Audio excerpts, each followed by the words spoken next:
कहानी शुरू होती है साल 1917 से, जब भारत में पहली बार 1 रुपये का नोट छापा गया। उस वक्त देश ब्रिटिश शासन में था, इसलिए उस नोट पर किंग जॉर्ज पंचम की तस्वीर छपी थी।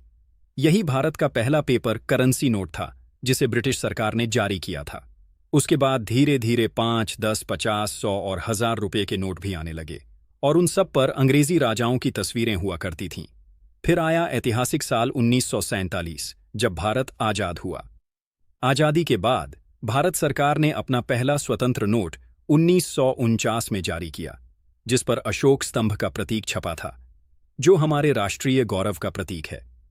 उस समय तक महात्मा गांधी जी की तस्वीर नोटों पर नहीं थी। 1950 और 60 के दशक में रिजर्व बैंक ऑफ इंडिया ने धीरे धीरे नए डिजाइन और अलग अलग मूल्यों के नोट जारी किए। फिर 70 के दशक में नोटों के डिजाइन में भारत की संस्कृति, विज्ञान और विकास को दर्शाने वाले चित्र शामिल किए जाने लगे। 1987 में पहली बार 500 रुपये का नोट जारी हुआ और साल 2000 में 1000 रुपये का नोट आया। लेकिन सबसे बड़ा बदलाव आया 1996 में, जब महात्मा गांधी सीरीज शुरू की गई। उसी साल से पहली बार भारतीय नोटों पर महात्मा गांधी जी की तस्वीर छापी जाने लगी, जो आज भी हमारी मुद्रा की पहचान है। इसके बाद साल 2016 में देश ने देखा एक ऐतिहासिक फैसला, नोटबंदी।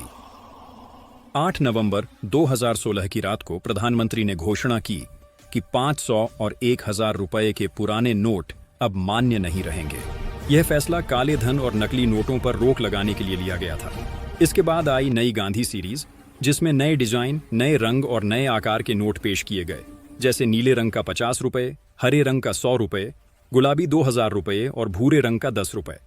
इस तरह भारत की मुद्रा ने एक शताब्दी में ब्रिटिश राज के नोटों से लेकर डिजिटल इंडिया के रंगीन और आधुनिक नोटों तक का लंबा सफर तय किया। आज हमारे नोट सिर्फ कागज नहीं, बल्कि भारत की संस्कृति, इतिहास और प्रगति का प्रतीक हैं।